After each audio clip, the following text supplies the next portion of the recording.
Hi friends, welcome back to my channel. ఇదే నా ప్రపంచం. ఈరోజు ఈజీగా నెయ్యి ఎలా కాయాలని చూపిస్తానండి. పూసగా వచ్చే నెయ్యి సింపుల్గా అయితే కాసేసుకోవచ్చు.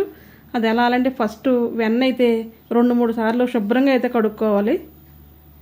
ఇదంతా కూడా స్టవ్ పైన పెట్టి మనం కరిగే వరకు ఒక స్పూన్తో కానీ విస్కర్తో కానీ కలుపుతూ ఉండాలండి. ఇలా కలుపుతూ ఉంటే మనం నెయ్యి ఏ గిన్నెలో అయితే కాస్తున్నాం ఆ గిన్నెలో ఎక్కువగా మాడకుండా ఉంటుంది. అలాగే చాలా త్వరగా క్లీన్ కూడా చేసేసుకోవచ్చు. ఎక్కువ గిన్నెకైతే అంటదు.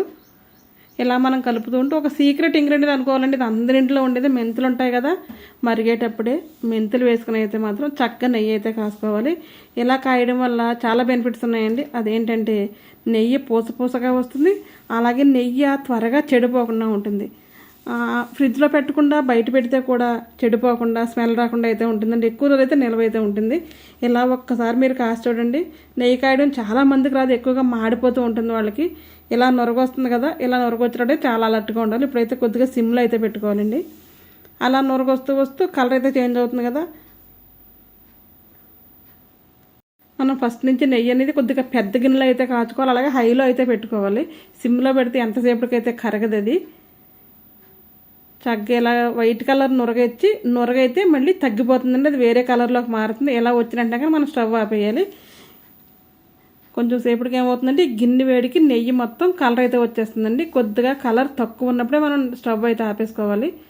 అదే నెయ్యి మనం స్టవ్ మీద ఎక్కువ ఎర్రగా ఎవరికి ఉంచామనుకోండి, బయటికి మనం వడపోసేటప్పుడు నల్లగా మాడిపోతుంది. గిన్నె వేడికైతే కాగిపోతుంది. ఈ టైంలో అయితే ఇలా తెల్ల నొరగ వస్తుంది కదా, ఇలా వచ్చినప్పుడు అయితే మనం ఆపేసుకోవాలి. చూసారా లోపల గిన్నెలో చూసారా, స్టవ్ ఆపినా సరే గిన్నె వేడిగా ఎలా మరుగుతుందో అలా అయితే మరిగిపోతుందండి.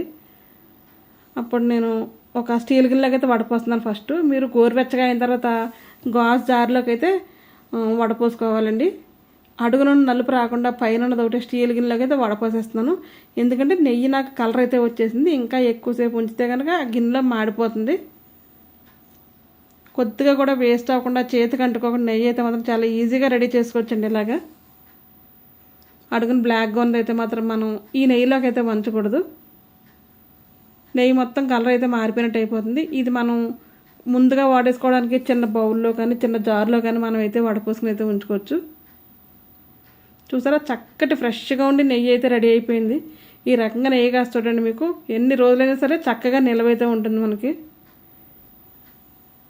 అడుగున మిగిలింది కదా కొద్దిగా, అదైతే మాత్రం చిన్న బాక్స్లోకి అయితే నేను వడపోసి అది మొత్తం స్పూన్తో అయితే ప్రెస్ చేసేసాను.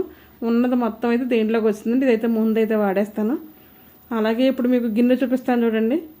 గిన్నె కూడా మాడకుండా ఎలా ఉందన్నమాట. ఇది చక్కగా వెంటనే మనం నీళ్లు పోసి కడిగేసుకున్న అయితే పోతుంది. నెయ్యి ఈ విధంగా కాసి చూడండి.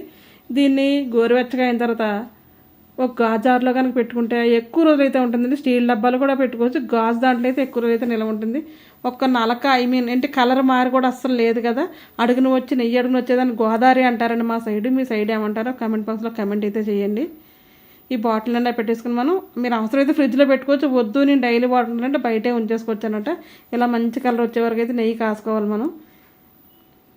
ఈ రోజుకి ఇదేనండి వీడియో. మరొక వీడియోతో మళ్ళీ కొంచెం అప్పటి వరకు ఉంటాను. Thanks for watching my channel. Okay, bye అండి. ఒకసారి నా ఛానల్ చూసిన ఎవరైతే సబ్స్క్రైబ్ అయితే చేసుకోండి. Thanks for watching my channel.